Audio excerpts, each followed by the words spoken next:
यह विशालकाय मगरमच्छ 99 साल से गहरी नींद में सोया हुआ था, लेकिन आज कुछ शरारती बच्चों के आने से वह पूरी तरह जाग उठा। अब वह भूख और प्यास से बेहाल था। उसकी लाल लाल आंखें सामने खड़े इंसानों पर टिकी हुई थी। सौभाग्य से स्थानीय आदिवासी समय पर पहुंच गए। उन्होंने मगरमच्छ का ध्यान अपनी ओर खींच लिया, लेकिन इस जानवर ने उनके प्रति गहरी दुश्मनी पाल ली। अब एक जानलेवा रेस शुरू हो गई। जरा सा भी धीमे भागे तो सीधा उसका शिकार बनना तय था। वह आदिवासी बचपन से ही अपने कबीले का सबसे तेज धावक था, फिर भी मगरमच्छ उसे लगभग पकड़ ही लेता। आखिर 2 पैर 4 पैरों से तेज कैसे भाग सकते हैं? और ऊपर से यह साधारण मगरमच्छ नहीं था, बल्कि एक म्यूटेंट जिसकी रफ्तार और ताकत कहीं ज्यादा थी। थोड़ी देर में वह उसे एक लंबी संकरी घाटी में ले आया, जहां एक विशाल जाल बिछाया जा चुका था। जैसे ही मगरमच्छ पास पहुंचा, ऊपर से एक रस्सी लटक गई। आदिवासी ने फुर्ती से उस पर चढ़कर खुद को बचा लिया। मगरमच्छ का काटना खाली गया। वह गुस्से से पागल हो गया और घाटी के मुहाने पर जोर जोर से दहाड़ने लगा। तभी ऊपर से आदिवासियों ने दर्जनों लंबे भाले बारिश की तरह बरसाए। वह उनका मुकाबला नहीं कर सका और अंततः गहरे समुद्र में कैद कर दिया गया, जहां वह फिर से लंबी नींद में चला गया। लेकिन यह मत सोचो कि सिर्फ भाले ने उसे काबू किया था। आदिवासी कबीला काले जादू में माहिर था। उनके हथियार घातक वुडू झर से लेपित थे, जिसने मगरमच्छ की शारीरिक बनावट बदल दी। वह बिना खाए पिए भी लंबे समय तक जीवित रह सकता था, लेकिन जैसे जैसे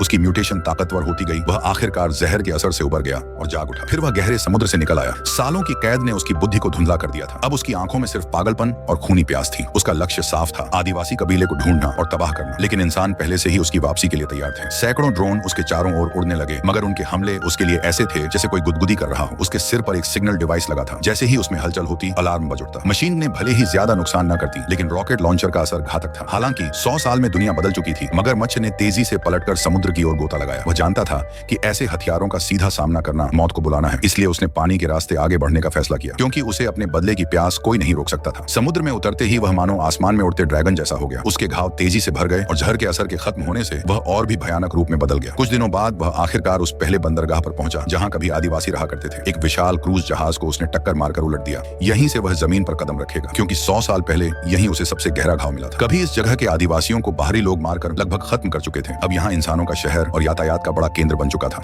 लेकिन मगरमच्छ के दिल में बदले की आग जरा भी ठंडी नहीं हुई थी। उसने कसम खाई, चाहे जान चली जाए, वह इस जगह को मिट्टी में मिला देगा। जमीन पर बढ़ना मुश्किल था। चारों ओर से गोलियों की बारिश हो रही थी, लेकिन अब उसके शरीर पर और भी मजबूत कवच बन चुका था। उसके एक पंजे के वार से इंसान मांस के लोथड़े बन जाते। दुनिया को तबाह करने वाली यह लड़ाई अब टल नहीं सकती थी। तुमने मुझे 100 साल कैद किया, अब मैं तुम्हारा शहर खंडहर में बदल दूंगा, ताकि तुम भी वही दर्द महसूस करो जो मैंने सहा।